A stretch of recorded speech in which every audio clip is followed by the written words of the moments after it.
Dress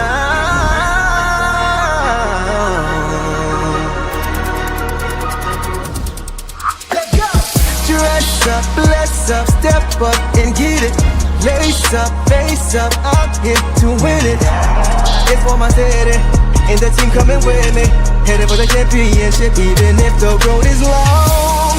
Legends pave the way for us, and see nothing in this world can take it from us. Don't underestimate our generation when you see us coming for ya. And when you knock me down, I'm getting back up. Cause when I step on the floor, you know your time's up. I'm on my way. Detroit basketball. What up, though? Welcome back to the King and Do Show. Hope everybody is having a great Wednesday.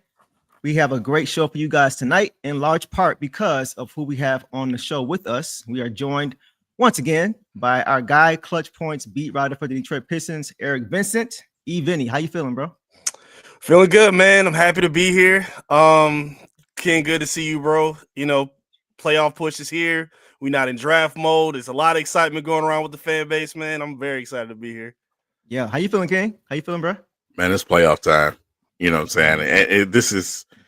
It's playoff time with a smile, you know, because we know we're on the way up. So it's a little bit different this time around, man, and it feels great. Don't it feel good? Yeah. Just to be in this. It's been a while, man. Like unfortunately, I've gotten used to just like finding a second or third team to watch in the playoffs. It feels good to just kind of put a little focus back on them and just kind of focus on my team. So yeah, I'm feeling great, man. I'm feeling great. I know everybody who is here is as well. I want to shout out everybody who is locked and loaded tonight. We're going to have a lot of fun with this, man. But guys, you guys mentioned it. A few days away from the start of the playoffs as a whole. And the NBA play-in began yesterday, I believe. And we're going to get into that later on in the show. There's some games currently going on right now. I believe the Bulls and the Heat are currently playing. But first, let's talk about the matchup that we are all focused on here tonight. The Detroit Pistons, New York Knicks. So the series kicks off on the first day of the playoffs, which is Saturday, April 19th in New York at 6 p.m. Eastern Standard Time. So, guys, how you guys feeling about this schedule? How everything's scheduled out? I see we didn't get any Sunday games, right? Or any Friday. We did get a Sunday game. I think we got a Sunday game. We did get a Friday game, right? Yeah. How y'all feeling about the schedule? Man, the only collision for a lot of us Detroit fans that represent multiple sports is, man, we got a game on draft day. That's tough. That's gonna be tough. So what you gonna be doing, bro? I'm gonna have multiple devices going at once. So, okay, of course, Yeah. Watch you even. Yeah, I got beef with it too. So not only we got the draft, but I'm a big WWE fan. It's colliding with the same day as WrestleMania. Like, y'all can't tell me they didn't have a conversation. Like, okay, maybe we can put it off. Nah, let's make it as hard as we can for Detroit over this week. So, yeah, we got to write a letter to Adam Silver. We're gonna talk about it later. Tough. That's gonna be tough, bro. Yeah. So, I'm definitely gonna be locked and loaded on this game. I feel like everything else gotta wait for me right now. It's just because it's been so long. Because it's been so long for me, it's just King don't agree. I don't care. Everything else gotta wait for me when it comes to this, as far as sports. But okay, so let's do this, guys. Let's have a little fun with this, man. I see you guys in the comments. We're gonna get to as many comments as we possibly can. We appreciate all the support. King, if you see anything that stands out, okay, we got something here. Keith Lee, welcome back, bro. Keith with a great name. Keith Lee Petway. Appreciate your support as always, bro. So Keith says, I'm going to game 3. Haven't been to a playoff game since game 2 of 2008 against the 76ers. Wow. I am amped. Wow. That's okay. That's going a little ways back, bro. I'm trying to remember what I was even doing in 2008. And I don't honestly remember that series that much, the Sixers series. I remember more so the Celtics series. So Keith Lee, did they win that game? I know you said that was the game you went to, but did they win that game? I'm assuming they did since they won a series. But yeah, definitely appreciate you, Keith Lee. It's going to be a lot of memories, I think, that we have years from now after this series and after just this whole playoff run that the Pistons are on. So I'm looking forward to it, man. Any thoughts on that, y'all? Yeah, listen, like I said before, I just expect that arena to be crazy, and I'm waiting to see that. the response, because this is LCA, it's a little bit different this time around. So to see the city come in and show up and show out in that type of fashion, we did with the draft being here in Detroit. We broke records, but the outside environment of LCA is also something I'm interested to see, because we got those big monitors out there just specifically for playoffs and events. So it should be fun, man. The weather is starting to warm up right at the right time, and I think everybody's going to enjoy it. Yeah. About you, Eric?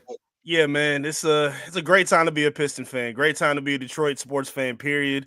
Especially with this team, where even if you go back to the last playoff run, like, we were excited about it, but it didn't have this kind of energy to it. Obviously the matchup wasn't great. Blake was hurt. Like, it was a lot of things that kind of dumbed down the energy of it, unfortunately.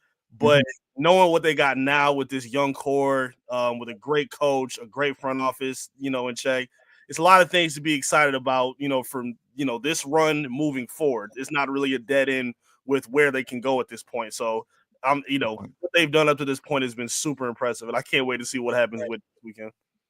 I'm with you there, bro. I just love the eyes that have returned to the Pistons. We know you got your Lions faithful, and rightfully so. But with the Pistons, it's just nice to see that they have the attention of the city right now. I think that's really, really important for them, for their growth, for their confidence, as they're going to be here for hopefully a while. So I hope this is a good first step in that direction.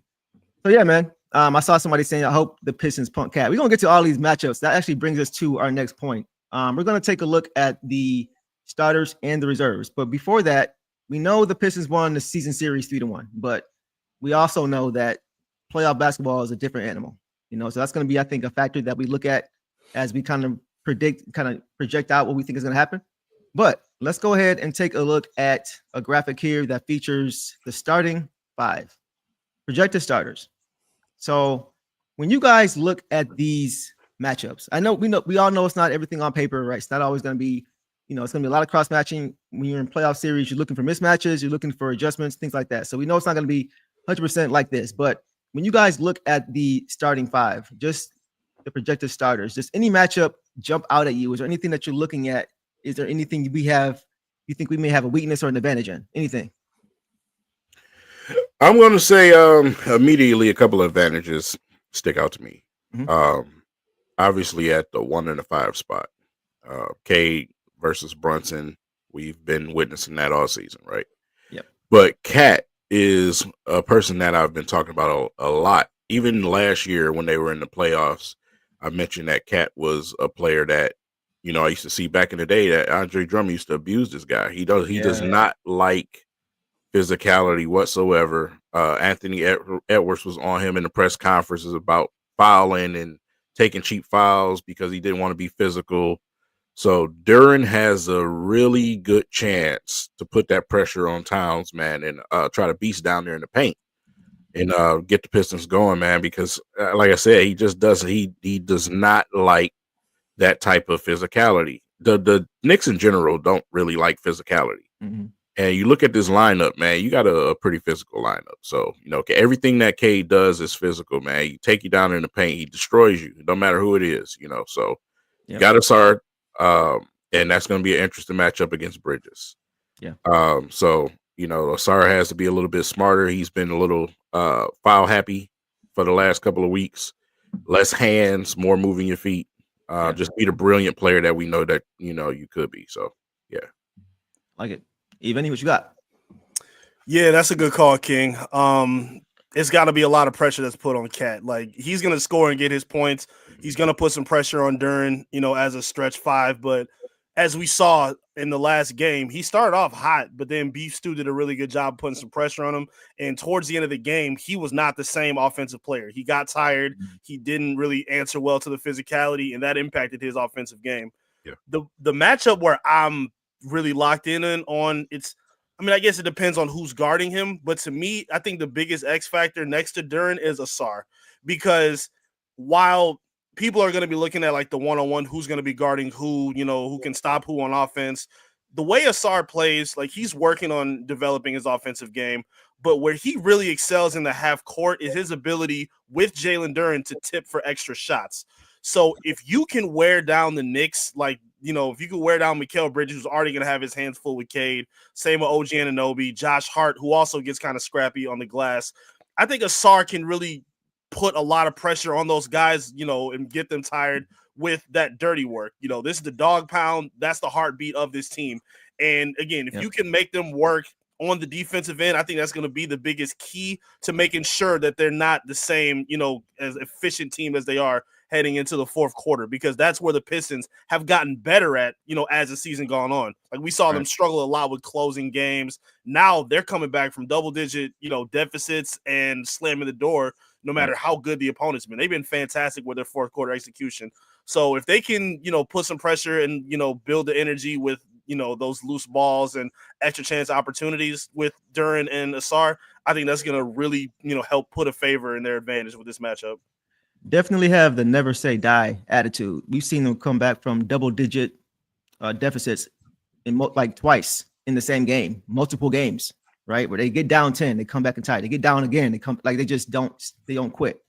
And that just goes to the mentality. Keith Lee Petway coming back around says Andre Drummond was 8-0 against Karl Anthony Towns. Also, even the Timberwolves broadcaster said he had problems against him. Wow.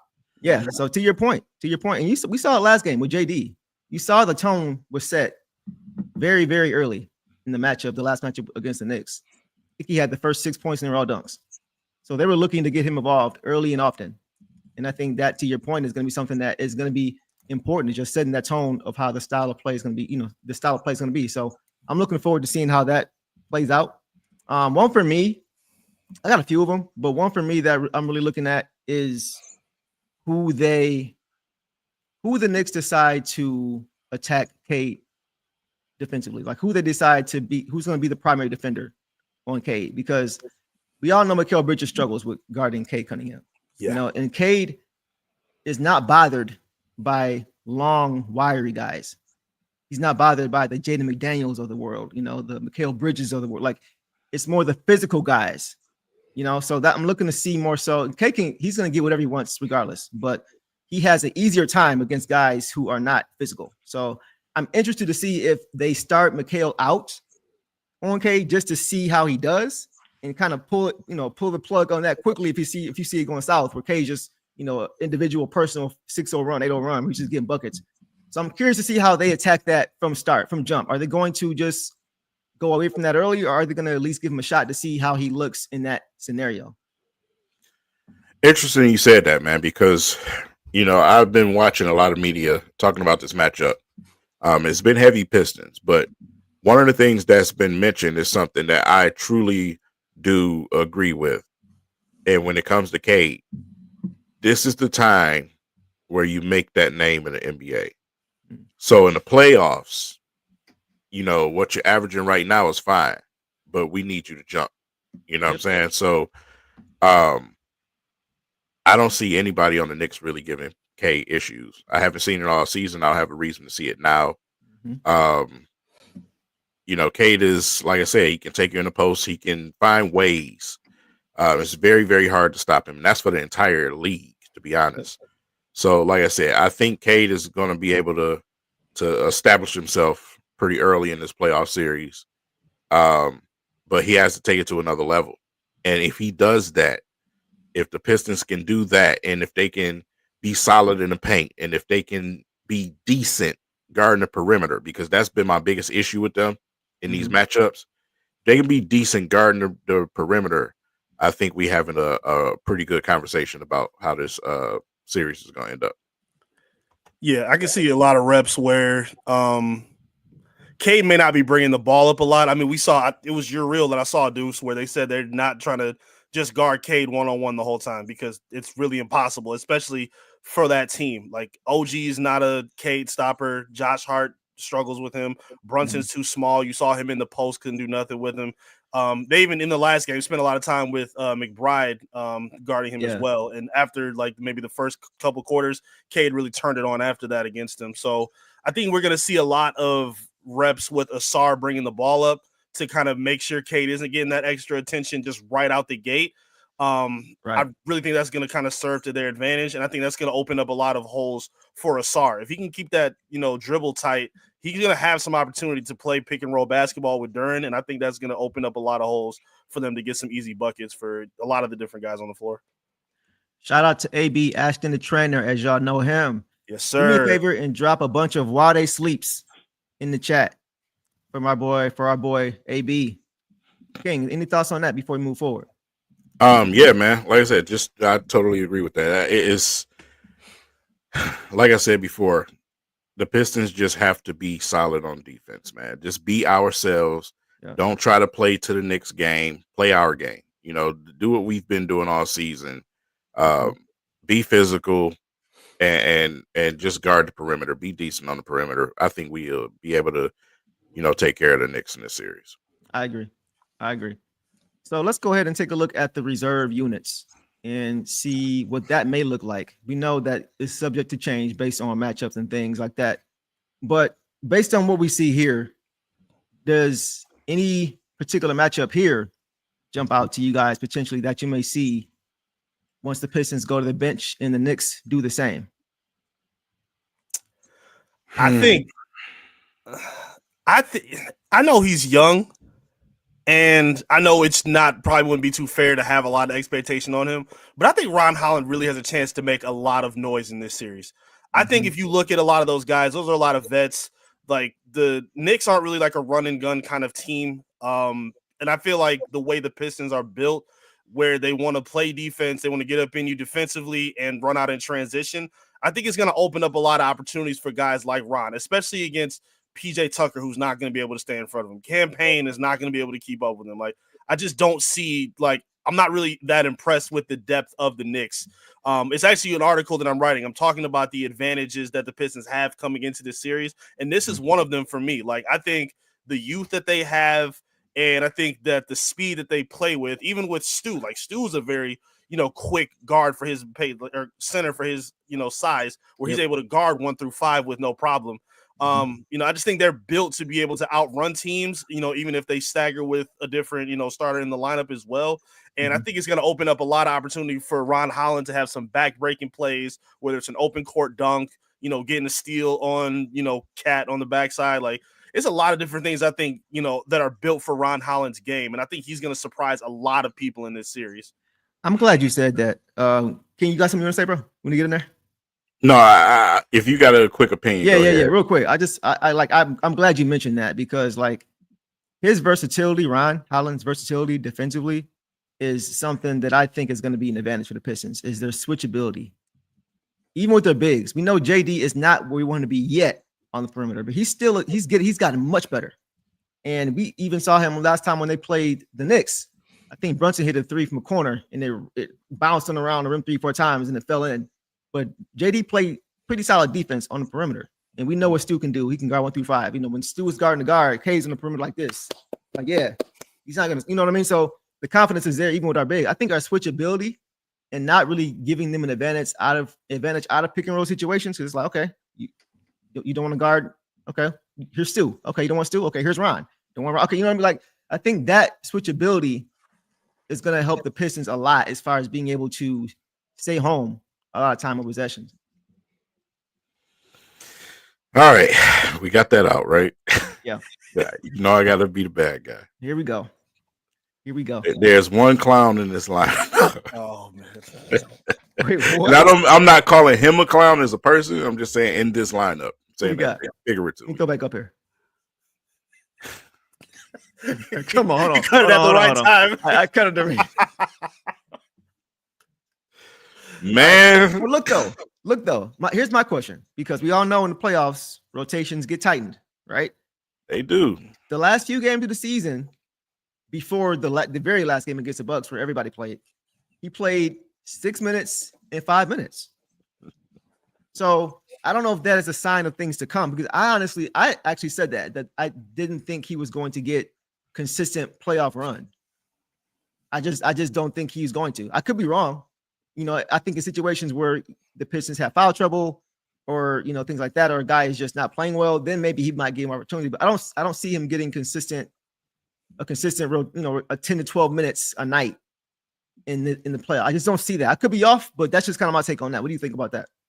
I mean, like I said, I'm good with that. And when you look at this lineup, man, like I said, you got some starters on this Pistons bench, man. Isaiah Stewart can start on the team. Beasley can obviously start on the team. Schroeder has started on teams before he came here. Mm-hmm. So, like I said, I think we have a good enough bench to be able to hold it down at least until our starters get back in and finish the game, man. I think we can, like I said, it's just that matchup. Fontecchio defensively, and he hasn't been shooting the ball well. Mm-hmm. So, like I said, the contribution from the 4th spot is the only thing that I could see would be a problem in this lineup. Other than that, I have no issues with anything else. Would you look to potentially give somebody else an opportunity? And I if don't so, think, who might that be? Either of you guys, jump in. I don't Eric, think. What you think, bro? Let me get Eric. What you think, Eric? Yeah, because you know what I'm saying. Yeah, and I didn't know you. I already know where you're going. Eric, what you think about that? Quick on Simone. It's a lot of pressure on him, man. He sometimes just does a little bit too much, and it kind of takes him out of whack a little bit. He's gonna have to hit some open shots. He's gonna have to take advantage of some open possessions. For me, if there's anybody I like to see get some run in this postseason series, it's got to be Paul Reed. I really want to see B-ball Paul. I don't know about the staggering of minutes with him and, Stu together. If one of them gets in foul trouble, which hopefully isn't the case, that'll probably afford him some minutes.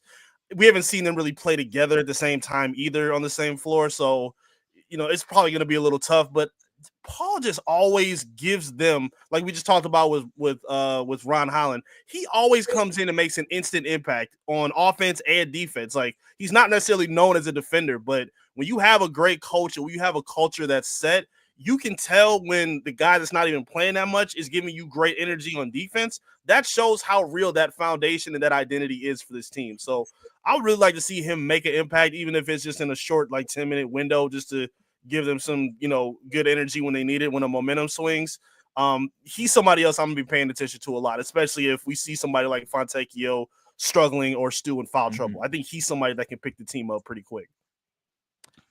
I like that take. King, go ahead. Yeah, totally agree. Like I said, Fontecchio, man, it's a struggle. So obviously Stu is somebody that you could play with Reed and slide him to the 4 if you want to, obviously, because he can stretch the floor if necessary. We haven't seen it yet, but I wouldn't mind seeing it because, like I said, it's something that's going to give the Knicks some trouble. You know what I'm saying? Dealing with Reed and Stu down there in the paint will give the Knicks some trouble. So, like I said, it's a possibility. Will we see it? I doubt it. I just know Fontecchio's going to get on the floor. But I don't know, man. I just know it, man. He's going to get on the floor, but I would love to see that, though. I really would.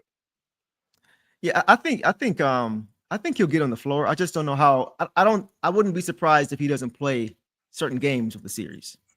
I think he's going to be given an opportunity because he's been with the team all year. He knows the schemes on both sides. So I think the familiarity gives him an advantage.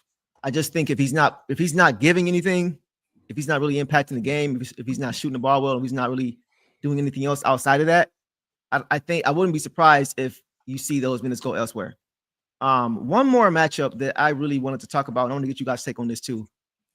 Stu versus Cat. I think for me, that is my matchup to watch. Isaiah Stewart, Karl Anthony Towns. King, we talked about this before too, but I honestly think that the Knicks are going to try and get JD in foul trouble because of how dominant he is in that painted area and has shown himself to be, and how he really has overwhelmed Cat when Cat has tried to guard him down there. Offensive rebounding, he just can't mess with him down there. So I wouldn't be surprised if we see the Knicks try to get him in foul trouble. And I think I can see Cat trying to use his finesse, use his feet to get JD off balance from the perimeter, bait him into fouls, things like that, like Cat does. And I think JD's defensive discipline, which has really improved dramatically from the beginning of the season till now, I think that's going to be tested. So I do think there will be a game or possibly two where JD does get into early foul trouble. Of course, I'm not hoping for that, right? But I wouldn't be surprised if that happened because we know how dominant he has been on the other side, on the other end of the floor. And I think that's something that the Knicks will want to try to negate. So that's where Isaiah Stewart comes in, though, because Stu has the quickness and the strength to stay in front of Cat and make things tough for him. Like Cat doesn't like King mentioned, he doesn't prefer a lot of physicality. So, but whenever you see Stu guarding him, Stu is shadowing him. Like he's with him step for step. And I think that physicality is going to be the difference because Cat is he's used to being able to either overpower guys or be able to get by guys, depending on how, the build or depending on the player. But with Stu, you can't really do either. You're not going to bully him and you're not going to just get by him because he's quick of foot. So I think that matchup, in my opinion, is going to be the most important matchup of the series for that reason. Because if you take Cat out of the game and you're relying on Brunson to do more, who really isn't fully healthy right now, right? I think that spells trouble for the Knicks and it gives the Pistons a huge advantage. I'm glad you brought that up, man, because, one of the things that obviously Durant has room to grow with is moving his feet. You know what I'm saying? While Andre Drummond was a big dude, he was nimble, man. He can move his feet. And it gave Cat problems. Just same way, just like, you just explained with Isaiah Stewart. Durant can't be handsy in this series, man. He cannot be handsy in the series. A lot of cheap fouls, here and there. So I just need you to be solid. Move your feet, man. Put yourself in good position. Get there before he even gets there. Put your hands up. Simple defense, man. That's all we need. And then go and bang that guy on the other side of the court and make it physical for him. Because, like I said, at the same time, you with the matchup between Cade and Brunson isn't fully healthy. And if Cade continues to pound against Brunson, it's going to be the same result as last game we played them. So, like I said, it's putting the pressure on Brunson too. That's a very important matchup. Making him defend you, being physical with him, and you just may be able to, like I said, just overpower the Knicks and come out with a victory within these first two games. That sets you up for success. You come back here, it's going to be a problem. It's going to be absolutely electric. You already know. Come out of there with one of those two first games. Yeah, that's a problem for the Knicks. Agreed. Go ahead, Eric. Yeah, I think the funniest thing about all this is when you listen to other people talk about Beef Stew, they just act like he's a crash out dummy for the Pistons. Right. He is very calculated and can be a very intelligent defender. And I think Cat is the prime example. Like in the last game, I don't even think he scored, but when he fouled out, his defense completely changed the entire side of the game. So like Duran, he still does have a problem with relying on his natural instinct to want to swat every shot. Stu being like 6'7", 6'8", however tall he is, he doesn't necessarily rely on just the athleticism. He relies on, the tendencies of who he's guarding. Even for these 7-footers that he goes up against, if you watch him match up against Giannis, he's blocked Giannis's shot more than anybody else I've seen in the league. Right. So even if somebody as tall as Cat, who has a reach on him, like Stu has the intelligence and the strength to bang with you and get you off of your mark so you're not comfortable just getting to whatever spot you want. And we saw that against the Knicks in the last game where he wasn't really comfortable in the second half. So, I think, a lot relies on Stu. I think you really have a great 1-2 punch at the center position with those two, just based on how they've been playing. And if you really look at how Stu's game has been, I mean, I got to be honest, I wasn't the biggest fan of him at all as a stretch four. Moving to the center has done wonders for him with the Pistons. And looking at how he plays now, he's even playing above the rim a lot more. He's dunking. He's finishing at the rim better. So, like, even if you lose Duran, I don't think they're having a huge drop-off with, Stu having to be that guy to score in the middle. So, they're well-equipped, I think, in the front court with those two bigs. And, Cat's going to have his hands full, especially if Mitch Robinson isn't healthy either. So, that could be a lot that weighs on it. Two really quick points, man. Stu, you mentioned being a crash out. You can't be a crash out, Stu. No. Right. It's playoffs, I don't man. think he will be. I don't think he will either. I don't think he will because, like I said, we kind of noticed in the last couple of games he could have crashed out. Some guys were doing some things he could have crashed out, and we noticed he didn't. So, like I said, he knows when to turn it off and turn it on.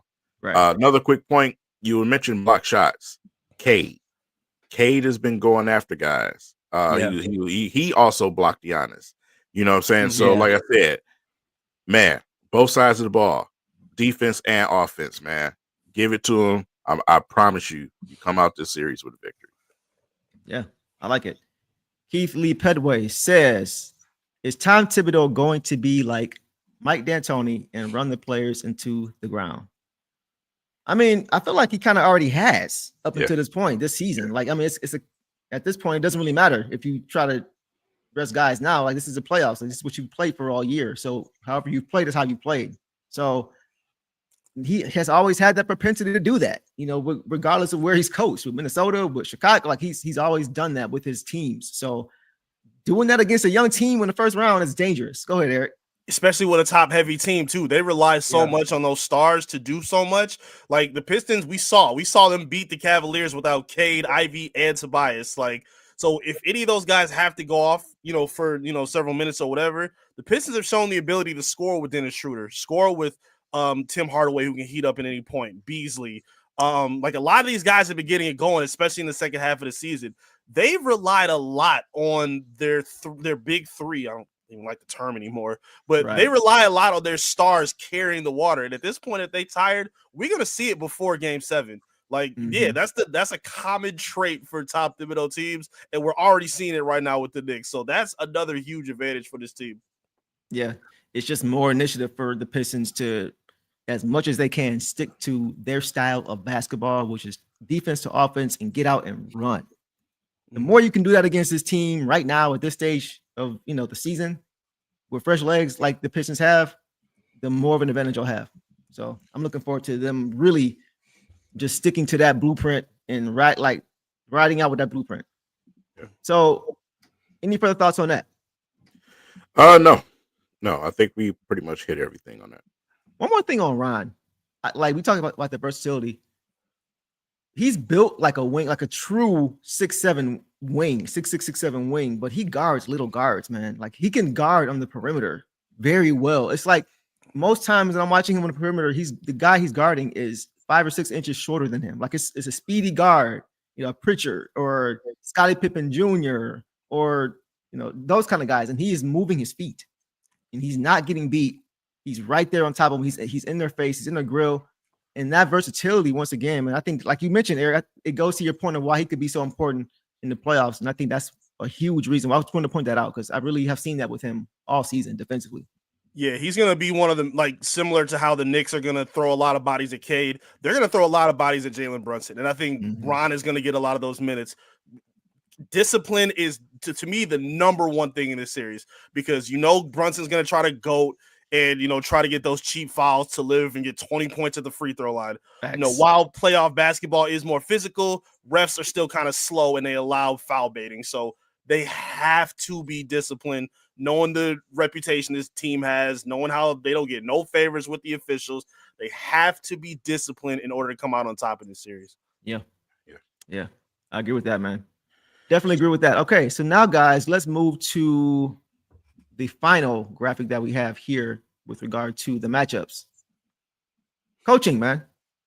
Who do you guys think has the coaching advantage between Tom Thibodeau and J.B. Bickerstaff? You can go based on history or based on what you've seen this season, but who would you give the edge to when it comes to coaching? Man, Thibodeau. And sometimes I wonder how this man still is coaching in this league. Coach. He's been the same person that he's been since he was in Chicago, man. He's the most stubborn coach I have ever seen. He does not make adjustments. He keeps going steady with the boat. That's just what he is, man. And like I said, when it comes to Bickerstaff, at times, you know, certain lineups out there on the floor, you may question it. But as far as the identity of this team, what he can get out of these players, certain matchups, I think we'll be fine with JB Bickerstaff. But Thibodeau's, man, he's stubborn. He's always going to be stubborn. He's never not going to be stubborn. And he will run you into the ground. He does not like playing his bench guys a whole lot of minutes. He will run you into the ground. That's why I think the Knicks are pretty much, you know, where they are right now, exhausted. So, yeah. Yeah. Evany? Yeah, JB gets the nod for me for sure. I think what JB has excelled at so much in this first year with the Pistons is he obviously has his identity and his, you know, vision of how he wants the team, but he doesn't force players to play out of their body. He finds out what their strengths are and he hammers those in. Yes. Thibodeau seems like he kind of just he wants you to do what he wants you to do. You know, Cat ain't good at drop coverage, and you've been having him play drop coverage all season long.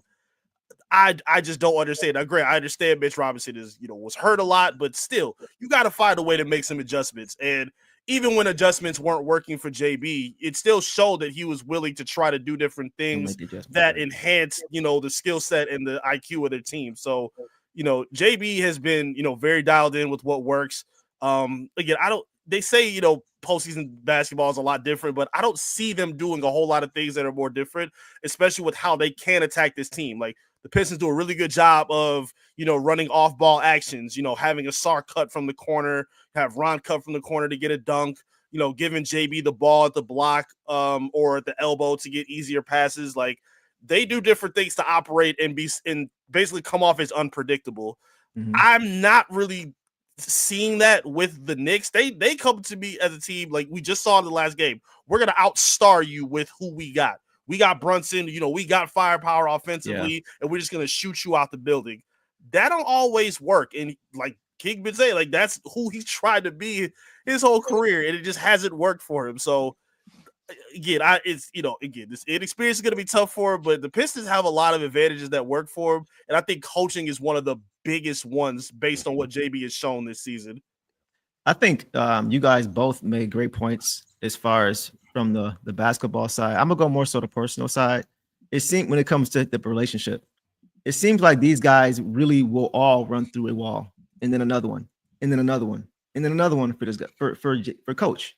They really love having him as a coach because of how much he seems to have invested into these guys individually. I think that's the biggest thing that I'm looking for, and I think you see that manifest itself a lot in games because you don't see a lot of games this season where the Pistons just packed it in.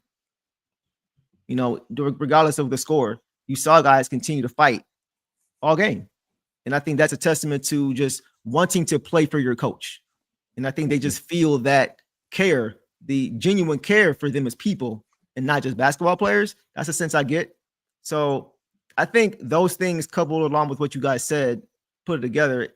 I don't think that Tibbs, I think you made a great point. And I think that's why the Pistons are really blossoming this year is that they're all being put in the best position to be successful. It's not, no, these guys don't work. Go give me some more guys who no. Okay, you do this best. Okay, great. Let me find out how to get the best out of this. Okay, you do that best. Great. It seems like whatever it is, he's going to find a way to get the best out of you. And that really makes basketball fun because you can play the way you want to play. And you're going to be the best version of yourself playing this way because your coach is going to make sure of that. So things like that, I think are going to be a big factor too, as far as just the want to and the fight that these guys are going to play with because of who they have coaching them. Yeah, excellent point, man. Excellent point. William McGregor says, King and Deuce in the house. Eat grass, Brunson ass, K gas, Pistons in 5. 5? 5? 5. I don't know about 5. You guys have any Shannon Sharp slogans like that? Let us know. Just drop them in the comments. We'll definitely get to those. Appreciate you, William. We're gonna come back to the predictions. I don't know about 5. We'll come back to that for sure. But appreciate you guys as always, man. You guys are definitely live in here. We're trying to get as many comments as we can, and we will continue to do that. Appreciate you, Daryl, as always, showing love, bro. Much love for you. And Devin, what's up? All right, so let's get back to something that I kind of wanted to talk about. So we talked about it a little bit, but X factors. Is there a particular X factor for you guys in this series? There could be plenty. You could pick anything, right? But is there an X factor, something that the Pistons need to do or not do that will not ensure a series win, but put them in position to go get the series if they want? I'm gonna let you go, Eric. I'm gonna go with one player that I think it's a lot of X factors. We kind of touched on a few of them.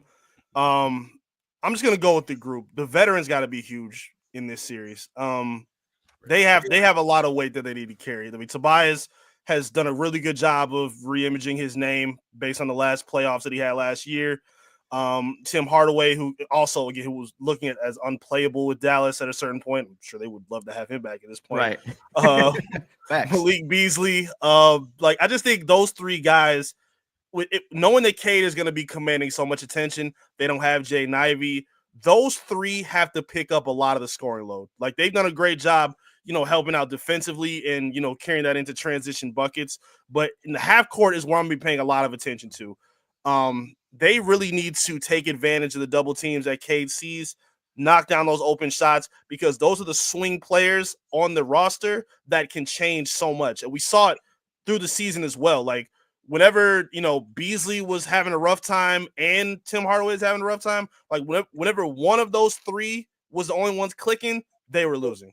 You need at least two of them to keep it going. They all need to be playing defense, and at least two of them need to stay hot. If you get all three of them, I don't think they can be beat.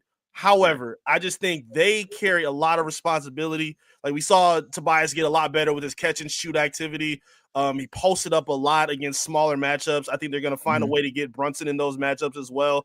And we seen Beasley.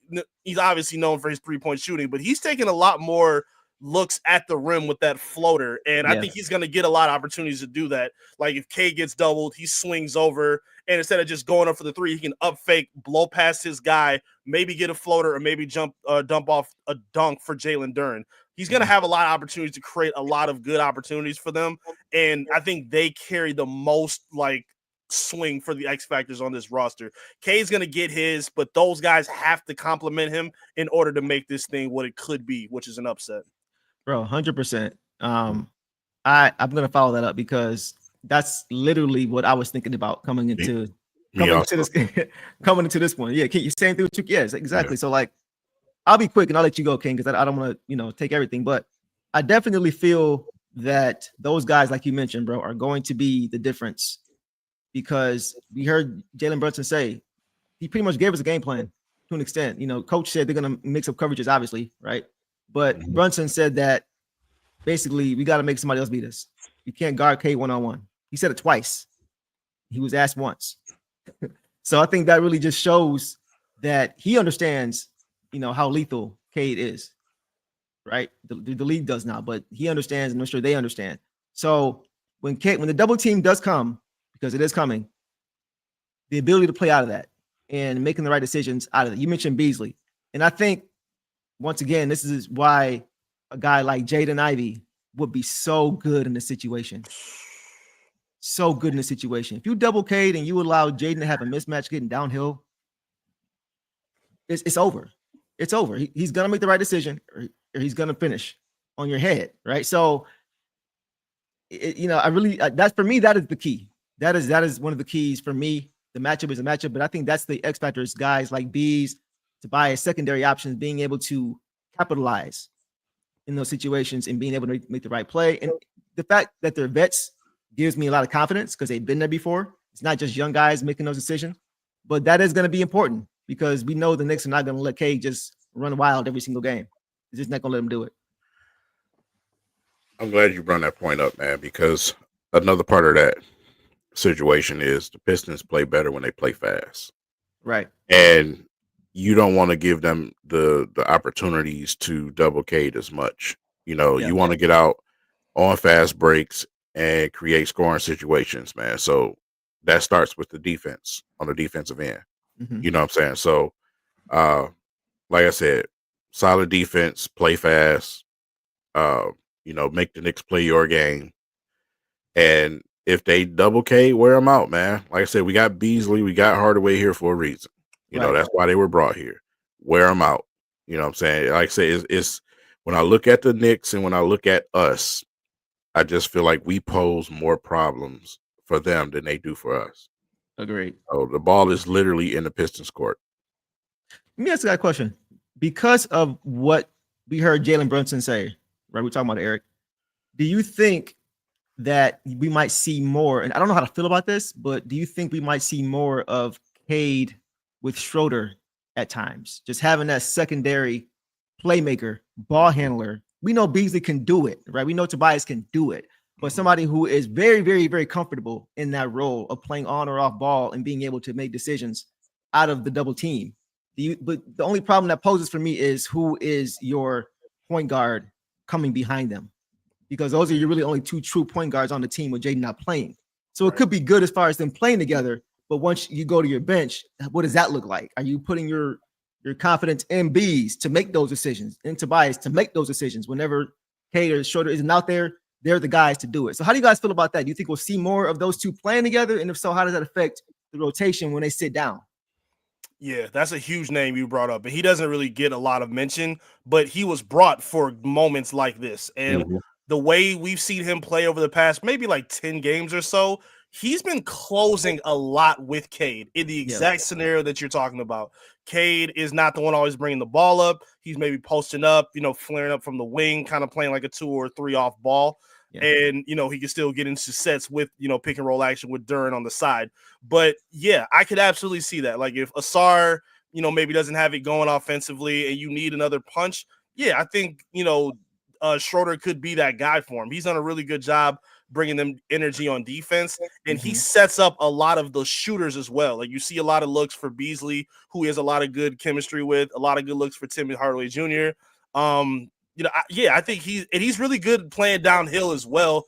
I think he's one of the better Pistons at drawing contact and selling it as well in terms of getting to the hoop and, creating those matchup opportunities. So, yeah, I definitely think those will be on the table because it's shown to work for the team as well. He's done a really good job in those closing lineups, and I definitely think that'll be an option for JB that he can use if he needs it. Okay. What do you think, Kay? Yeah, most definitely. Totally agree with everything you just said. It's the key word for the Detroit Pistons is versatility. Yes. It's versatility. This team was built like this for a reason. You know what I'm saying? So whatever you throw at them, the Pistons are going to try to find some type of way, to take advantage of it. Yeah. Even if you do have to, have Sasser to come in for some short minutes, man, and do what he does and put the basketball in the bucket, I'll take that. Whatever it is, you just have to weather the storm. Whatever they try to give you, you take it and you put it right back in their face. Yeah. And the Pistons have the roster to do that. So that's also another key point of that coaching matchup that I'm talking about with with Bickerstaff and that guy. So yeah, I think we'll figure it out. It's a great point about the versatility. We always talk about it, bro. Imagine being a guy like Brunson and having to see for 7 games a rotation that's guarding you of Asar, Ron, Cade. That's tough. That's tough to deal with for 7 games. It may be Asar to start, and then right behind him is Ron coming in. You go from Asar Thompson to Ron Holland, you get no break. You get no break. So just that versatility and the uniformity. We always talk about the uniformity the Pistons have. Guys who next man up, the bench guy plays a lot or similar to the way the starter does, with Ron Holland playing similar game to Asar. We see JD becoming more of an Isaiah Stewart type of mentality player as far as what he does in his job and identity for this team. You see Cade and Schroeder. They do a lot of the same things out of pick and roll. Like you see this uniformity that it really is next man up. If somebody goes down for some reason, you don't have much drop off because these guys are all playing the same way and they have a lot of similar skill sets. So I think that's something that really is an advantage too. Go ahead, Eric. Yeah, one thing that JB always talks about when he compliments Cade is his ability to lead without stepping on anybody else's toes. Like, basketball is about a lot of sacrifice. And for superstars, they show the ability to do it on a, occasion. But I think Cade does it more than people even realize. Like his ability with, his defensive assignments, guarding, the second, third, or maybe even first best scorer on the team, depending on their matchup. His ability to play off ball when needed. Like Cade's, his playmaking ability, like he's not like, okay, I got to get mine now, or I got to hunt my shot to get in my rhythm. Like if you watch Cade Cunningham highlights, a lot of what you see, normally they start with him playing defense or getting an assist. It's not always Cade just hunting out his shot. And I think you have enough versatility on this team where he'll be able to like let somebody else get theirs when, naturally progress to getting his as well. So yeah, the versatility they have is, I think they're well equipped for it at this point. Like we look at superstars like Luka, who kind of just, it's okay, I got to get my shot now or we're not going to win. Like Cade doesn't have to play that way. He plays through and within the team. And I think that's what makes him so special as the star that he is, because you don't see that very often. They don't sacrifice enough for the betterment of the team, especially a team that doesn't have another co-star. So yeah, I think JB's done a really good job of preparing the team to play with each other instead of just leaning on Cade to do everything. Like that's what's going to make this series a little bit more difficult for the Knicks. certain players in this league, because they just understand the game and are just naturally gifted, can play with anybody. You can drop them on any team with any system, with any players, and they can just make that team exponentially better. And I think Cade is just one of those guys because he's a complete player. You don't hear him like he's not the I am a system James Harden mindset. It's I can fit whatever you need me. I'll do whatever's needed. I can do whatever is needed to elevate this team. And there's not a lot of players in the league who are like that, even star players, to where you put them on any team and they elevate that team. So I think having a guy like Cade to where he really is a chameleon, he really can't fit in anywhere. You know, that really is what I think gives him an advantage because he's just a smart basketball player. He knows how to play the game. Yeah. We see. Go ahead. Sorry, real quick. So we seen Ed Edwards complain about having to pass the ball and sacrifice. If he had to play with James Wiseman, Killian Hayes, and Isaiah Livers, he would have been asked out of Minnesota years ago. Like, that's a great point. Cade's ability. I remember an interview where Ashton talked about it. He said, "Yo, give Cade whoever you have, and he's gonna go make it happen." And that's been the mantra of his entire career, man. Cade deserves a lot more credit for that, his ability to sacrifice for this team. It's not a lot of all NBA players who can boast the fact that they've never played with another all-star. Not at all. I think we have guys who are approaching that point. Time has to catch up, but they're not there yet, right? So for him to be able to do the things he's done in his career with that, I mean, and that's not taking anything away from anybody, but it is what it is. Like, he hasn't played with an all-star.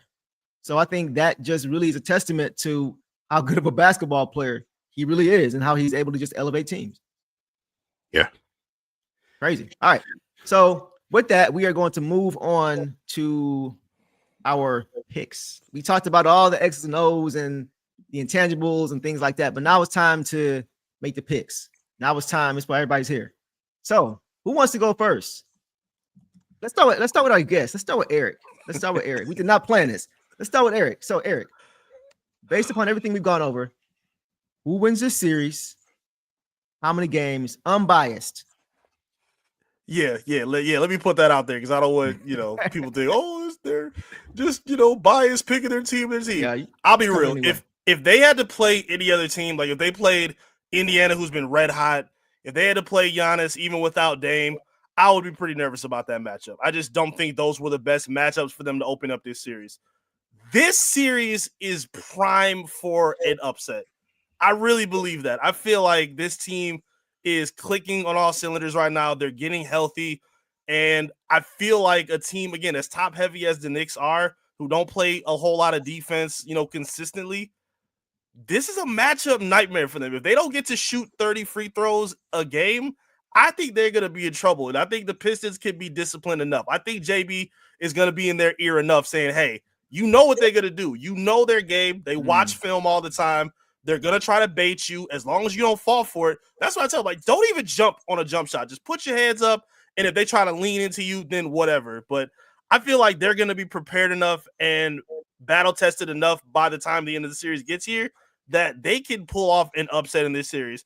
I'm not going to say 5 games like one of the old commenters said, but I do think the Pistons will win in 6 games. I'm picking Pistons in 6. So you got the Pistons winning at home. I do. Ooh. Yes, I think they'll pull it off at LCA. Okay, there it is. Y'all heard it. What are you guys' reactions to that? King, your turn. Who wins the series? How many games? Unbiased. Goat shoe, Goku, eating tofu. Don't really matter. Pistons in 6, man. That's where I'm at. Love it. I'm staying there. Okay. Yeah, it's like I said, for me, it's the matchup. You know what I'm saying? The matchup, like Eric said, it's a nightmare for the Knicks. It's a nightmare for the Knicks. I think the Pistons, they're waiting. They've been waiting for so long for this type of moment. And we have the star power on our team, obviously, with Cade to make that happen and take advantage of this type of situation, man. This is a great opportunity for the Detroit Pistons. And you go from a historically bad team to where you are now, and with the leadership and the togetherness that they have. This is a Pistons team we're talking about here. The togetherness that we have is unique. It's not just a couple of stars that we even put together and a bunch of guys. Right. These guys genuinely are glued together. It makes you dangerous. Yeah. It just smells like one of those old Pistons upset series, man. Yeah. So, we can sit here and compare them to the older teams and say how much they resemble those teams. But one thing that those teams did, they pull upsets like this. And I think this team is going to be another team to do that. Again, Pistons in 6. Pistons in 6. Y'all both going Pistons in 6. Man, say it with your chest. Okay. Well, here comes the safe guy. Listen, bro. Listen. So I know it's a 3-6 matchup. I've heard a lot of people picking the Knicks to win the series. And I understand why they would do that. They don't watch this team like we do. But I've seen stranger things in 11. And I'm gonna feel like I'm in heaven when the Pistons win in 7. That's where I'm at. That's where I'm at, man. I feel like the Pistons are definitely the better team, right? And one thing I'm not going to discount and give credit to the Knicks for is just their experience. They've been there before. Now, this is not to say that all the guys are going to have deer in the headlights look, and that's not what I'm saying. It's more so about just having been there and known what the atmosphere is like. We always talk about the difference between regular season and playoffs. They're going to feel that now, right? You think about the vets on this team who we know we have, TSJ, Tobias, Bees, Schroeder, right? Like, those guys have experience to lean on. Yes. However, the Pistons' young core, not so much. The most important game, think about it, in their NBA careers to this point was the matchup earlier this season between the Bucks. That was to determine who was going to go to the NBA Cup. And they didn't make it, obviously. But that was the most important game of significance, of NBA weight, of implications, right? That the Pistons have really had together. So that was the most important game of the career. So it's a different ball game. I think this is a very big moment for this team, but I'm not going to say that they're going to win. I can't give them 6. I'm giving them the series, but not in 6. I think experience is something to be accounted for. And I think at times we're going to see that the Pistons haven't been here before in spots, in situations, on the road, in the playoffs. And I say they're going to win in 7 because I think they're going to win in a row. I think they're going, because they've been road warriors all year. And when they've been counted out, that's what they love. So I think I could see them going into MSG in the game 7 and Cade going absolutely wild at the Garden, leaving his imprint on this league in that situation. That's what I foresee. I see the Pistons winning this thing in 7 with Cade bringing it home. So when do you think they win their first game then, if you think they're going to win in 7?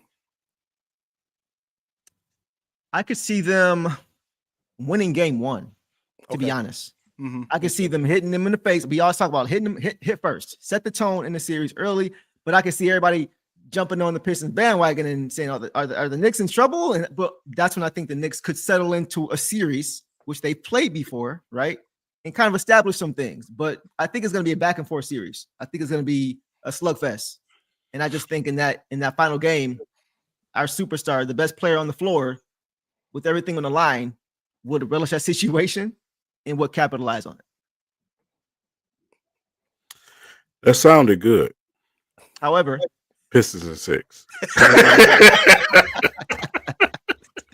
Look, listen, it ain't like I'm going to be crying if the Pistons win in 6. You know what I'm saying? I definitely would prefer they win in 6. I'm just trying not to get my hopes up, but I do think they're going to win the series for sure. I do think they're going. I think they're going to overwhelm the Knicks with just their mentality and their will and their fight.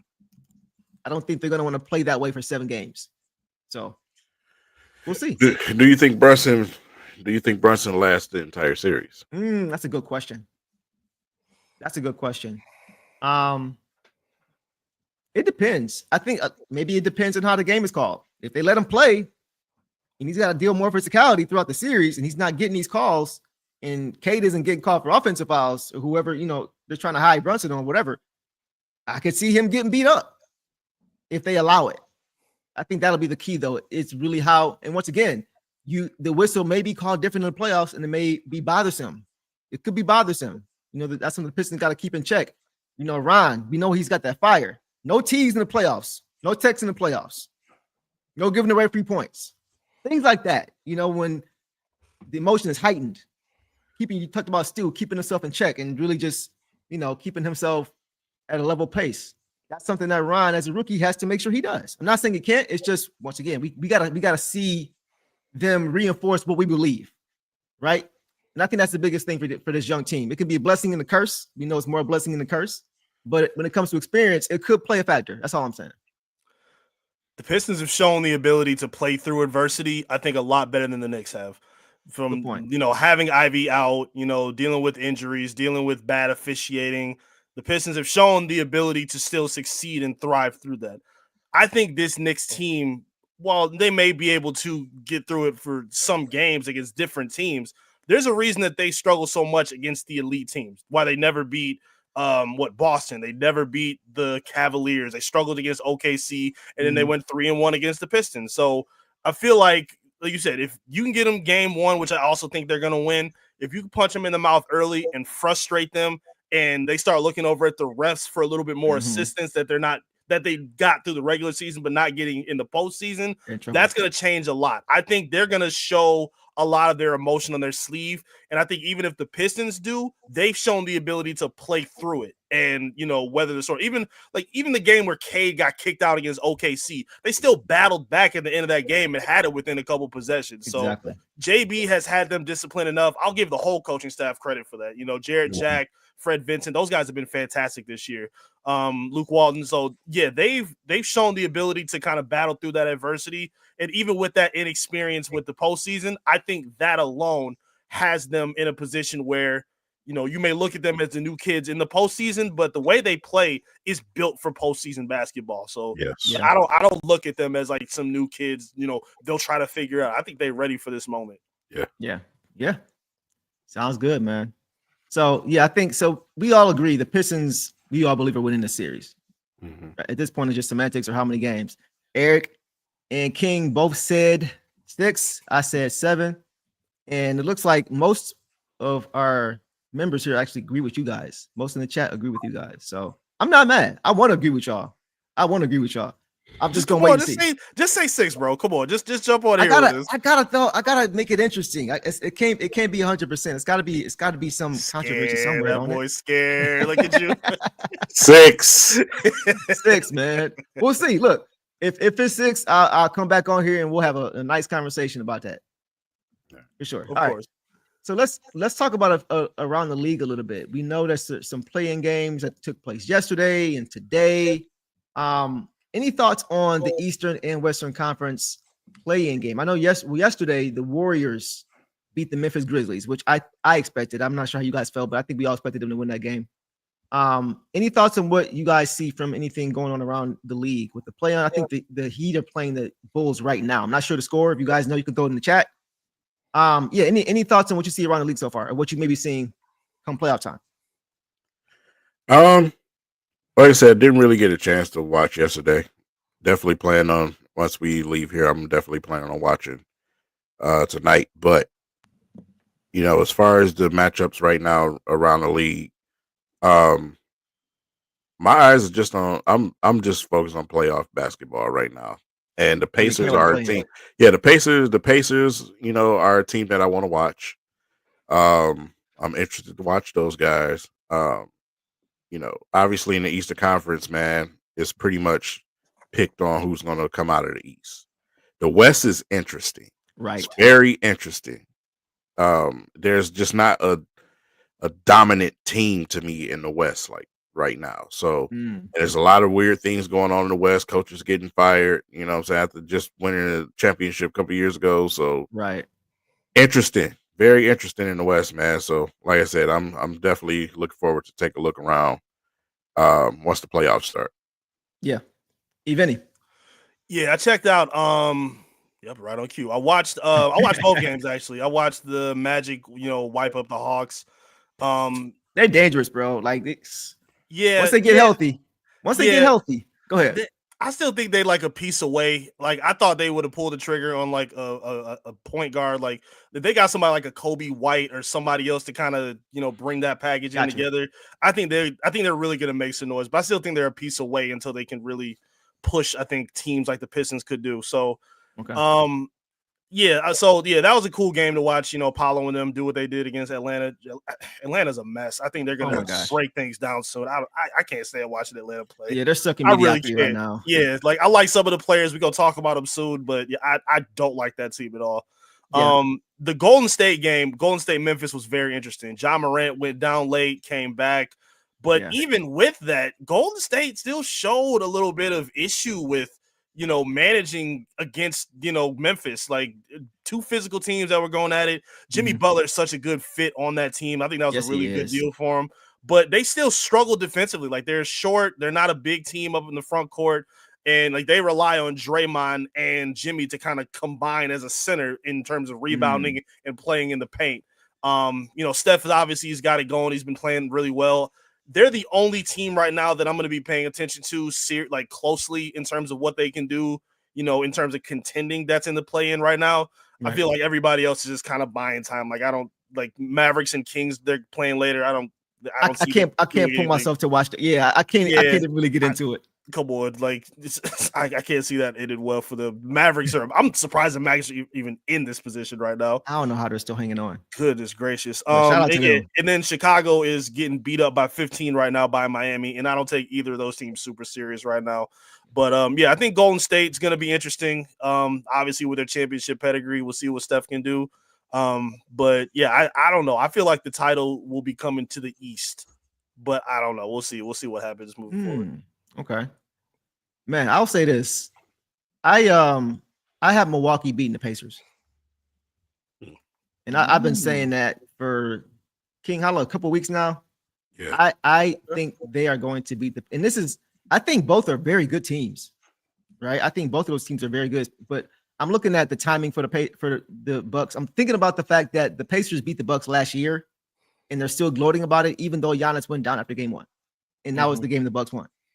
I'm thinking about the incident with the basketball when Giannis went to go get the ball, and the whole thing with the security in the tunnel.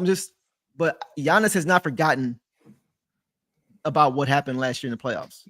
He said he feels if he doesn't go down, they won that series. So the fact that the Pacers were still talking smack after that, it's the reason they finished their season on a 7-8 game winning streak. They were trying to make sure the Pistons did not get to 5 so they could play the Pacers. So I think they're licking their chops, and I think the fact that they're potentially getting Dame back, if he's not available in 75% of what he is, it's a different story. But if he's available and able to give, pretty much what we expect to see from Dame, and you got guys like Kuzma, who we saw what he did against the Pistons just a few days ago, 20 points in the first quarter. But I'm just saying when he's off, he's off. But when he's on, he's on. He's a champion, So, and you still got Brook Lopez, and you got Bobby Portis, who just came back from a 25-game suspension, and like he never left, came right back and was part of that 20-point turnaround to beat the T-Wolves. So, again, they could have sat their guys and still played them. So, I think they're definitely going to win that series. I think nobody's talking about it, but I think Milwaukee right now, the way that Giannis is playing right now, I think I have them beating the Pacers in 6 games. That's my dark horse sleeper team in the Eastern Conference is the Bucks. I'm not mad at that. Yeah, I'm not mad at that. I think Indiana's playing really good right now, but a lot of the wins that they've had have come at the very last second. And I don't know if they're going to be able to keep rallying like that in the postseason, especially against a team that can be as deep as the Bucks. Like you said, with Bobby coming back, if Dame comes back, and if Kuzma keeps up his aberration game, we'll see what he does. KPJ has been balling for them. I never thought I would say that, and that's no disrespect, but he's playing as good now as I've ever seen him play. Yeah, he dunked on, was it Dern or Stewart? I forgot who he dunked on, but it made me so mad. Yeah. I was not happy to watch I was mad about it too. Yeah, they got a lot of bodies on there too. Doc Rivers, Doc Rivers going Doc Rivers, but he does have a lot of, at his arsenal right now with this roster. So yeah, we'll see what they can do moving forward. Yeah. Okay. So anything else on that, King? No. Like I said, they could be a dark horse team. But at the end of the day, it's all dependent on Dame Lillard returns. Yep. It all depends if he returns or not. So, like I said, that's a situation we just wait and see what happens. But What did they say that he could return? So it's kind of been shifting. As far as I was hearing initially before the playoffs, and most recently I'm hearing mid-series likely. Yeah. So somewhere in between there. I don't know why they just wouldn't say possibly for the series, whatever. But yeah, I think if he is able to come back before game 3, before it gets too deep into the series, we can still turn it around if they need to. I think they'll win the series. Okay, so as far as we're gonna switch gears a little bit and talk about NBA awards and picks, right? So we've I think today they had to send in their votes, the ballots for the NBA awards. And I wanted to know what you guys thought about the awards, about who you guys think should win things like MVP, Coach of the Year, like we talked about, right? Most improved player, All NBA, things like that. So let's just run through this really quickly. Who is you guys MVP?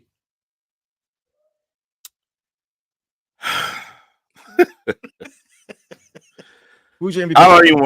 It's to me. It's not even about who I want to be MVP. It's who I think is going. Who you think is going to be MVP? Right. This free throw merchant. Oh man. In OKC. SGA is very talented, man. He's very talented, but he has a real legit chance of winning that award this year. Yeah. Even though he's a foul glazer. I think he is going to win it. I think he is going to win it based on the criteria. I think he should win it. I don't think he's the best player in the league, but I think he's having the best season. And I think his team, which team success is a big part of MVP. I think the fact that they ran away from the Western Conference, 68 games is pushing the record. It's not 73, but it's 68. So I think they had an incredible season, and I think voters' exhaustion for guys like Jokic is a real thing. The fact that he's been this good so long, it's kind of like when Russ would win the he would have a triple-double every season, right? And they all right, we all right, that's great, Russ. I think in a sense that's kind of what happened with Jokic. Jokic doesn't deserve it this year, in my opinion. I think he is the best player, but I do think based on what we've seen from these guys this year in the team success, I think Shea has to get it. I got SGA too. He's done enough in terms of, obviously with team success. Very underrated defender too. Like he's not just a scorer in itself. He's a pretty good playmaker, very good defender. And obviously winning a lot without Chet, I think gives him a bit of an advantage to me in terms of context. The only thing I will push back on, yes, I do agree voter fatigue is a thing, but I don't hear it with Jokic. I just heard Bill Simmons, I was tweeting about this the other day, where he was talking about if Jokic's team was better, then he would be MVP. You can make that case for anybody. If LaMelo's team was better, he could be an MVP. Like, you don't just throw out that kind of argument for anybody at any time. And he's not consistent with that argument either. So I feel like, if I'm not, didn't Jokic win MVP as a 6th seed just a couple years ago? So it's not like, won the championship with that team. So I mean, come on. Exactly. So they just try to find any reason for Dog to get it. So I think SGA deserves it. Again, he does make me sick because he's so damn talented. He doesn't have to lean on foul baiting and hooking a SAR's arm to get to them. Like that is just that's my thing. Trying to watch. He doesn't have to. Yeah, he doesn't have to. We've seen guys in this league who need to do that, and when the rules change and when the whistle wasn't blowing, they have a terrible game, right? But he's not one of those guys. That's my thing with him. He doesn't have to do that. Not at all. Not at all. If I had a vote, I would. I would try to be fair. I do think he deserves it, but I just hate foul baiters, man. They don't deserve anything. Like if I could, strip him of it because of that, I would. But he's been fantastic in a lot of other ways, so I'll give him his credit. He's gonna win MVP this year. I think ESPN pretty much got it right. I don't know what they thinking at number 5.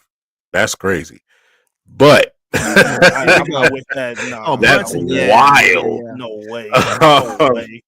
Wow. No, but SGA, but I just want to bring up a point that you had made, Deuce. I'll be glad to see when an American player wins the MVP again. Because you look at those top 3 guys, you know what I'm saying? So, Cade, I need you to do your thing next season.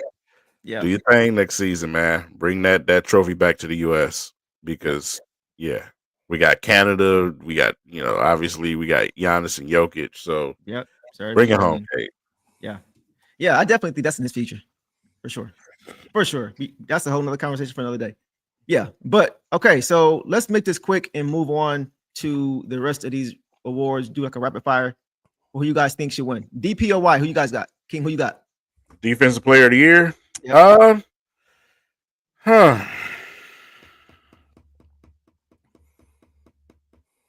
Man, I really don't even. Tough. I know. Yeah, you know what I'm saying? It feels like the competition level for it this year is kind of not even there. It's kind of like you got to give it to somebody.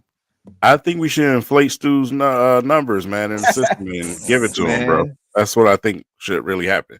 I mean, whoever wins out of whoever is fine with me.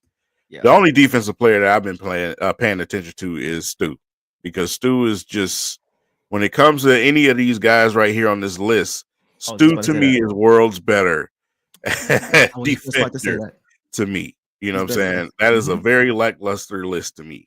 So, yeah, whoever. That is why I think some DPOYs could be in his future. Yeah, if he gets to play enough, right? So, Eric, what do you think, bro? Yeah, I ain't gonna lie, I don't like any of these three names here. Zubac has had a really good year.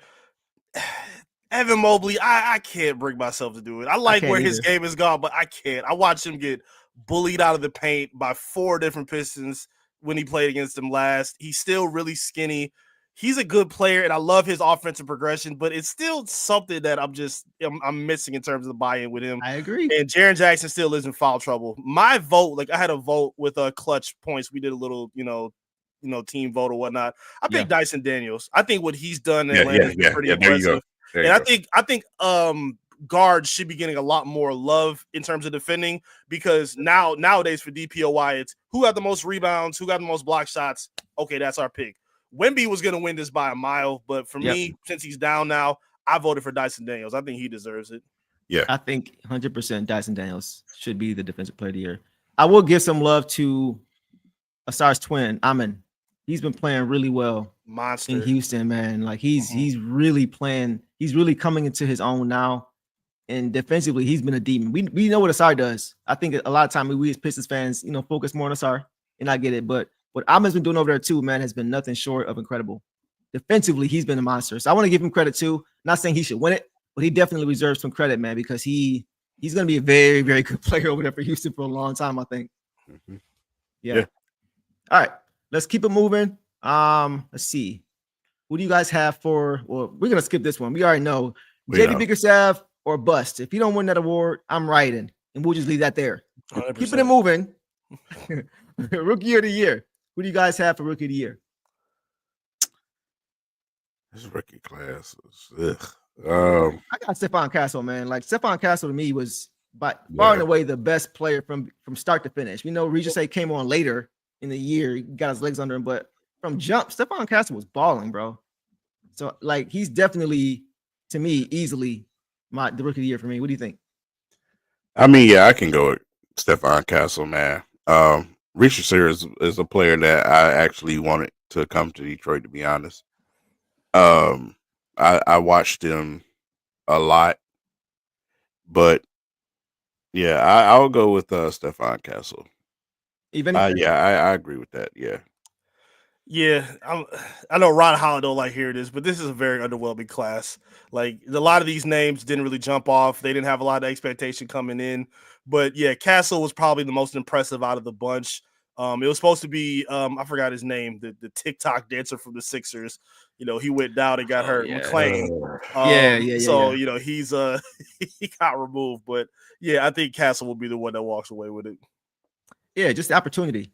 I think that's a big part of it too. Depending on where you land is a big part of what award you might or might not win, situation. So the opportunity plus the production and his talent, yeah, definitely. I think that's a good pick. Mm-hmm. All right, let's keep it moving, and let's go to most improved player. What do you guys have? I got Cade Cunningham. I can't even do it, bro. I can't even. I don't want him to get most improved. I really don't. I feel like that's not a slap in the face, but it's like underwhelming. No, Yeah, that's just a joke, man. I know. I'm just hearing a lot of people talking about it. A lot of people saying Eric, what do you think, bro? He really stepped his game up so much. Knock it off. You didn't watch. Right. I gave my vote to Norman Powell. Okay. I think what the Clippers are doing right now is fantastic. Like, they have played really well. I'm not even a James Harden fan, but knowing that he's playing some of his best ball, maybe make an all NBA team, and the way Norman, who I think should have been an all-star if LeBron would have sat down, I think he's been fantastic as a scorer for the Clippers this year. I like what he's done. That was my pick for sure. Okay. I went with his teammate. Oh, Zubac. Yes. Okay. 17 and 13 this year, man. Yeah. In the second half of the season, he really has been everything that the Clippers have needed him to be as far as a big, just a true big on both ends of the court. Physical, and a guy who could give Denver problems as far as with Jokic because he matches him size-wise, and he's a solid defender. So, yeah, he really impressed me this year. He really impressed me this year. I have no idea why the Lakers traded him when they did. He was a dog. He's been a great player since he's been in the league, and he's getting better and better. I totally agree. Totally agree, man. Yeah. All right, let's keep it moving. Let's go to 6 men of the year. That's easy. We know it's bees. Like, if it's bees or riots again. If it ain't bees, come on, bro. Y'all, like, Anthony Edwards already had to shoot 1,000 threes just to beat him for the record this year, for to surpass him by 1 3. Took 18 threes just to get there. Malik took. They both made 7 in their last game. Malik on 11 attempts. And Edwards on 18 attempts. So, come on. Yeah, I think this is a shoe-in. It's a shoe-in. Peyton Pritchard out here, that's nice, fine. But no, for me, it's easily Malik Beasley for the impact he's had on and off the court for this team. Being part of the biggest turnaround we've seen for this team in history, NBA history, one of the biggest ever. So, yeah, it's not even close when you look at impact on a team as well, not just numbers. And that's where I'm at. I feel like Pritchard may be favored, but I think if they lose Pritchard, they're still going to shoot 100 threes a game, and other people are going to be able to fill in for that. Like, I just don't feel like his statistics were as impactful as Beasley's were. Like, Beasley was, for a good stretch of the season, the second most important player for this team. So, I think it's got to be Bees. And I don't know why it's so hard for the Pistons and Detroit athletes to be favored for awards. It feels like you got to talk these voters into it and convince them into it. It don't make no sense. Yeah. To me, but you either got to talk them into it, or it's got to be overwhelming. Exactly. To where it's egregious if you don't. Like Cade, overwhelming. Yeah. Even like Ben Wallace winning DPOY, overwhelming. Because leading your class in scoring wasn't enough, and having leading assist. And pretty safe to say we won that draft. When you look back at this point, right? You look at all the guys: Scotty Barnes, Evan Mobley, even Fryne, who's a good player, Jalen Green. Nobody is doubting who should have went number 1 in that draft now. Nobody. It's a battle for second place. So, to your point, though, it's always been that way. That's why I see Trevor for everybody. Right. Yeah, it is what it is. All right, one more, and then we can move on. Clutch Player of the Year. I don't even know why that's even an award. This is something new that just came up with to give guys, I guess, extra stuff. I don't know. I don't really care about this award. They say Jalen Brunson. I have not watched him in clutch situations. I don't know what he's done in clutch situations. No disrespect. I just don't know. So I have watched a lot of Jokic this year, and I've seen him be very good in the clutch, not buzzer beating, but making the right play at the right time to get the win. I've seen that a lot. So for me, it would be Jokic. But who do you guys have? I would, I don't understand the purpose of it being an award. I would have voted for Ant Edwards personally. Like, I've seen him rally back a lot from Minnesota, making a lot of late clutch shots for them to kind of reel back in games. And he doesn't foul bait as much as the other people on this list, so I would go with Ant Edwards. It's a good pick. It's a good pick. I like that take. King? I think you're muted, buddy. You muted? No, I was just saying that I'm gonna say Anthony Edwards. Yeah, he love Ant. I'm not mad at that though. Ant is really he's really balling right now. Man. I can't even really take it away from him. Just stop complaining about the double teams, but yeah, he's balling. All right, so that's it for the awards. You guys have dropped your thoughts. We'll definitely take a look at those too. Last thing, guys. Finals picks. Who do you have getting to the finals? Oh boy. Not winning, but getting there. We'll get to winning in a later show because the list is fluid.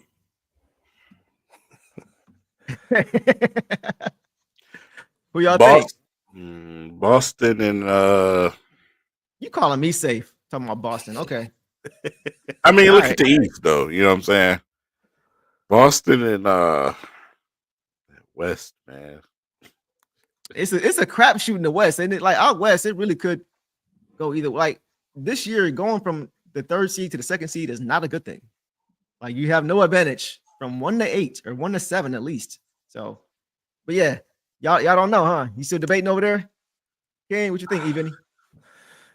Yeah, I gotta go safe too. I don't like it, but Come on, man. I don't buy any other team in the West outside of OKC. Honestly, like I like some of these other teams, but I think the Lakers are a fluke. I think they're gonna have problems defensively.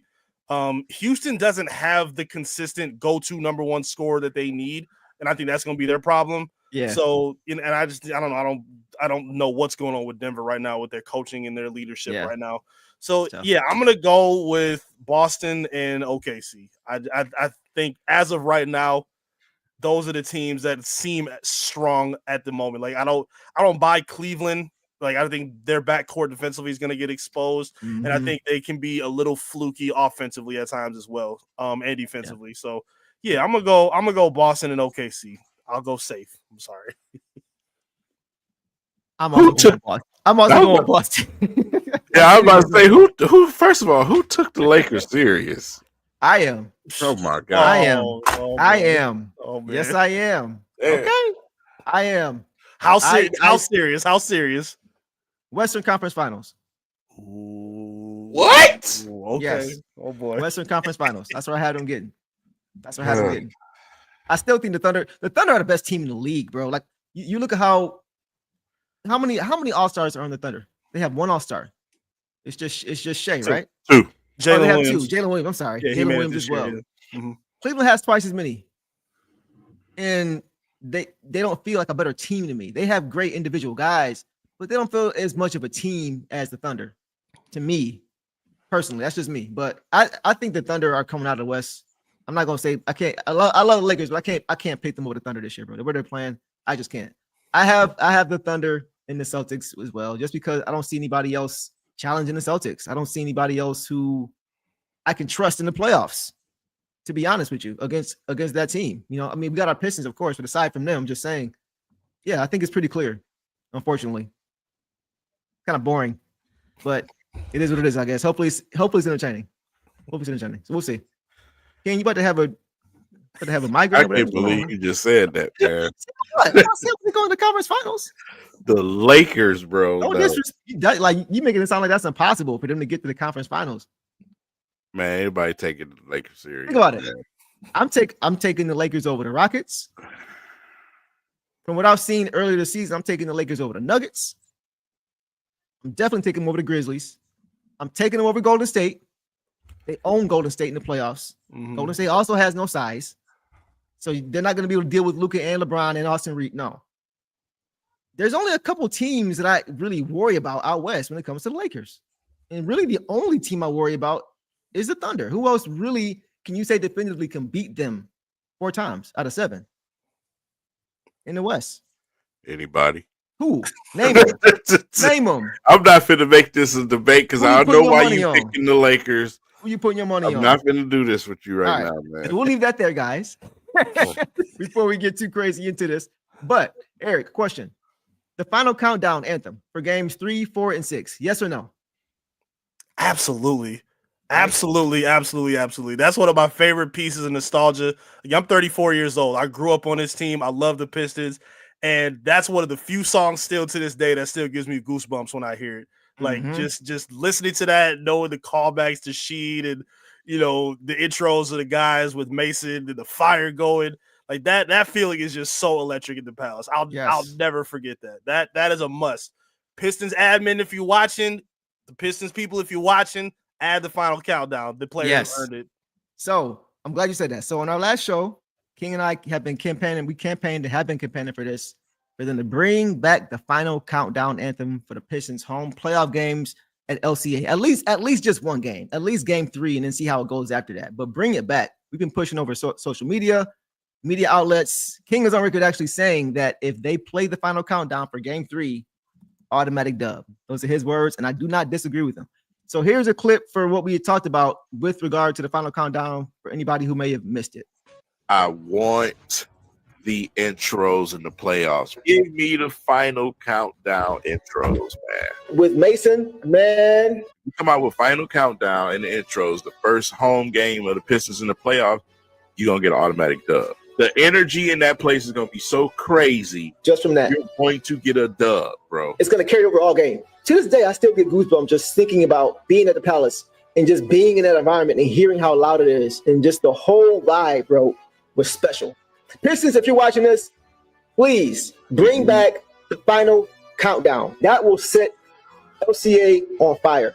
Clip this right now, share it on social media, retweet it, tag the Pistons, get the voice out there of what fans want. Exactly. The Pistons, listen, man. We wanted Detroit versus everybody shirts and everything else. Remember that happened? Our voice is heard. Put it out there. Man, they gotta do it, bro. They gotta do it, bro. Like I'm getting goosebumps just thinking about it, bro. Just from a nostalgic standpoint, man. Even back to the Bad Boys, bro. I remember watching them guys really get into it. You could see them really trying to contain their excitement, but you can see hearing them names called with that song, Bill and Beer, James Edwards, Zeke, Joe D, Mark Aguirre, all those not Vinny, he didn't start, but all those guys, like you just saw Dennis Rodman, you would really get into him. You know what I mean? So it's very, very nostalgic for me, man. I think it's only right. It's only right. LCA will lose its mind if they bring that back. It'll blow the top of the roof, man. The amount of shouting, and if you are, I would say anywhere from your late 20s up into, around our age, as soon as you hear them first couple of trumpets, it's going to be goosebumps. It's going to be tears around that arena because of the memories. The energy is going to be absolutely electric, man. So not only us as fans want to see it, but you've seen people tag into it, from the Pistons usher to even Hooper. You know what I'm saying? Tag into it and say, man, we need to see that happen. Brandon Jennings. Brandon Jennings showed some love too. Yeah. So I'm probably sure a lot of the players that were around with this organization, they remember that feeling. You know what I'm saying? So it would be absolutely electric, man, if the Pistons could do that. So I hope that they hear us, and I hope they get this thing done, man. I even tagged Mason about 50 times, man. Make it happen. Make it happen. It has to, man. Go ahead, Eric. One of my favorite parts of that clip is at the end where Larry Brown is on the screen, and then the crowd. That's my favorite part. I thought about including that, but I was like, let me not spoil the moment, bro. He was so shook. I love that. But yeah, that song is so iconic. And just thinking of the players' name, like Cade Cunningham's name, the way Mason says it has become an iconic piece of his announcing. And I think it just fits so perfectly with that song.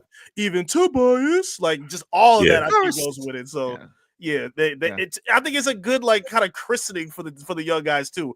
They care about like that like prestige, that honor of being with the team. And I think that's one of those things that they can pass down to them of, hey, y'all earned it. Y'all are here now. This is you. This is your moment. Go get it. So I love that you said that, bro. Because one thing that me and King always talk about is the arm lock.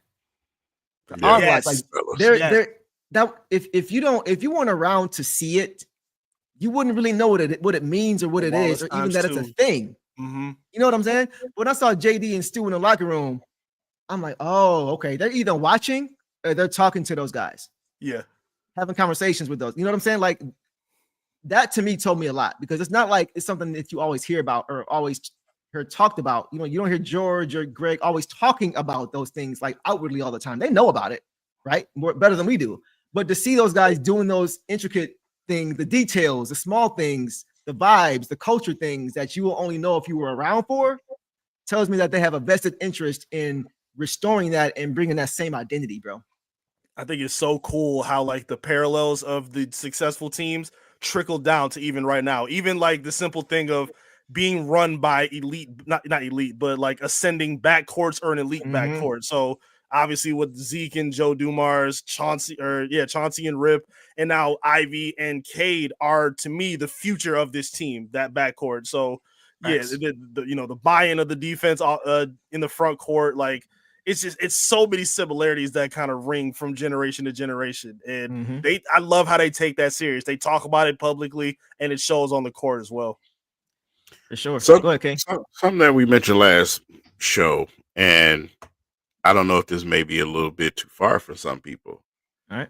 But be it how Isaiah Stewart has been playing, do you think it's a reach to play the bell for Isaiah Stewart when he gets blocks in the arena? Absolutely. Absolutely. And listen. Oh no. Listen, because I understand where you're at with it, Eric. It's almost like a branding thing. Like that is Ben Wallace. that gog That is Ben Wallace. Like that is him. I know what you mean. I know Yeah. what you mean. Even if they don't do it consistently, just as a nod to being that type of guy. You know what I'm saying? Because Stu doesn't have the athleticism that Ben did just naturally. But the effect that he's having on that end in the Tony setting and just the way he's redefining what defense is again here for this team. I think, yeah, the same with the final countdown. You don't got to play it every single game going forward, but just as a nod to that era, I think that would be a nice nod to Stu being a part of it. It wouldn't feel right to me if it was all the time. Because, like, no, it's like you can have my toy, but you can't have my toy. You know what I'm saying? Like that kind of thing. So it's like, here's out of respect for that, for that guy, for what he's done. Yeah, I'm cool with that. That's a great question, though. So Eric, I don't know if Eric Rolling. I don't know. I think Ben might want to fight if he heard that for somebody else. You think so? I don't know, man. I don't know the type of person Ben is. I don't think so. I think if any, go ahead. I'm gonna cut you off. Stu can get a Stu chant. Stu, no. He need more than that, simple. bro. I don't know. I can't. You can't do it. Okay. If it wasn't called the Big Ben 2 for the Gog, like I just feel like it kind of all loops into him specifically. Yeah. Okay. I don't know. I get what you're saying. Maybe we can get him a growl or a bark or something like something, that. Yeah. A dog Some pound bark? pound, yeah. Okay. There you go. Dog pound. Okay. I mean, Eric was not budging on that one, bro. I was trying. I tried. I thought about it. Ben was, he was everything to me when I was playing basketball when I was younger. You know what I'm saying? As Absolutely. a Pistons fan. So I get it. I totally get it. It's like, bro, that's Ben. You know what I'm saying? It's like, that's his. You know what I'm saying? When I hear that bell, I want to see Ben Wallace.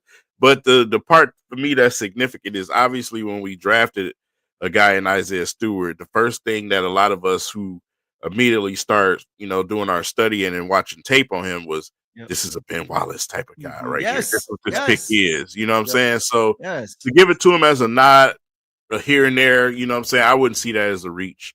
And, knowing the type of person that Ben Wallace is and how involved he's been, not only with Isaiah Stewart, but with the Pistons organization, doing it once or twice, I think we'd be good with that. Just one. Just give him one. Like, I think that would do something for Stu to actually get that. You know what I'm saying? Like, we already know he is Detroit. Whenever he's doing this, getting ejected, like, make sure, just in case y'all didn't know, you know what I'm saying? Like, that's just him. So even when I hear him talk, it sounds like they even have a lot of similarities in their personality and how they talk and the things they say. It just kind of gives me a vibe that I wouldn't mind just one time as a nod, and that's that. Because it's not his. Like, Ben earned that. He crafted that into history because of what he did. So I feel what you're saying, Eric. I'm not mad at you for that. He gotta stuff somebody. Like, somebody coming at the rim. Like, if I don't know, like Jason, like they get to the next round, and Jason Tatum come back and he just meet him at the rim, just nasty, leave him on his back, then I'll be okay with it. Like, if LCA going nuts, exactly, I ain't gonna be mad, but because it's gotta be the perfect moment for it. Yeah, I'm with you on that. I'm thinking, like you said it though, it's gotta be perfect. Yeah, because imagine what that would do for the more, like, imagine they're down 3 or 4 points in the fourth quarter with 5 minutes to go, and that happens. And the gong goes off and the crowd goes crazy. And now Stu is really, like, I'm just thinking like that. Like, anything you can use to give you that extra push, because King mentioned it. If they play Final Countdown, it's pretty much a dub in my mind. So just anything you can use to contribute to that, man, I'm pulling from that. I dig but I'm not mad at you though. I feel you. All right. Well, that, guys, will conclude the show for tonight. We definitely have had a lot of fun with you guys. If anybody wants, like King mentioned, to bring the Final Countdown back, go head over to our Instagram, Twitter, comment under the post and tag the Pistons, and let's make it happen. But that's all we got for the show. It's been a great show. Playoff basketball is 3 days away, and I cannot wait to watch Pistons basketball again in the playoffs. Hopefully I can get to a game. I heard the prices are going crazy, but I'm definitely going to try to see if we can pull some strings, King, and get in there. We know Eric going to be there. He got to be there. So for games 3 and 4, he definitely, and 6, because it's going to be game 6, right? So he would definitely be there for that. So you guys make sure you are following Eric on all of his platforms, because he's going to have all of the latest updates and content available that you want as it's happening. So Eric, for anybody who does not know how to find you, who's meeting you tonight for the first time and wants to get access to you, how can they follow you? Where can they do so? Always a pleasure being here, man. Thank y'all so much for having me. You guys can tap in with me at I am Eric Vincent. Just all my social medias. Unless you're a Drake fan or a Kid Rock supporter, do not follow me, but you can hit me up there if you find me. I also have a YouTube channel as well, Top Title Detroit. You can subscribe to me on there. I would really appreciate that. I get a lot of my content, from players warming up, JB's pressers, the players' press conferences. They go up on my YouTube channel, Top Title Detroit. And you can follow my work as well on clutchpoints.com. You can tap in with me over there for sure. Absolutely. And guys, he definitely has the latest content, man. He thankfully, blesses me with a lot of his content so I can get it out to you guys as well. So I always got to give you that shout out, because it don't be me on the floor. It be Vinny on the floor. Don't tell him. No, I'm telling them. Forget that. No, they gonna know. They think you keep it a VIP. stack over here, bro. Nah, keep it a whole beam, bro. It is what it is. You feel me? So with that, guys, make sure you guys all subscribe to Eric, subscribe to myself, subscribe to King, and make sure you guys comment your series predictions and any other predictions that we talked about tonight. Put it down below, and we will make sure to keep the dialogue going with you down there. And as always, we appreciate you guys. And Detroit versus everybody. Peace. All the dirty work, all dog. I'ma dive on the floor, go try to block every shot, and I'ma be physical with you the whole game. Stu gonna be physical with you. When you think of the Pistons, you think of just hard work and just gritty basketball. That's just the identity you gotta have when you put on that jersey. I'm not your average breed of canine. Not a good dog, I'm bad boy for life. I set the tone, don't care about no tick. Let it be known, I get my respect. Come in the lane and see I don't bluff. If you retaliate, that's on ya. Talking pundits, I hear you're ashamed. Talking that shop, you must run this way. Tryna tell ya, if the dog palm, mess around, find out, if the dog palm, mess around, find out,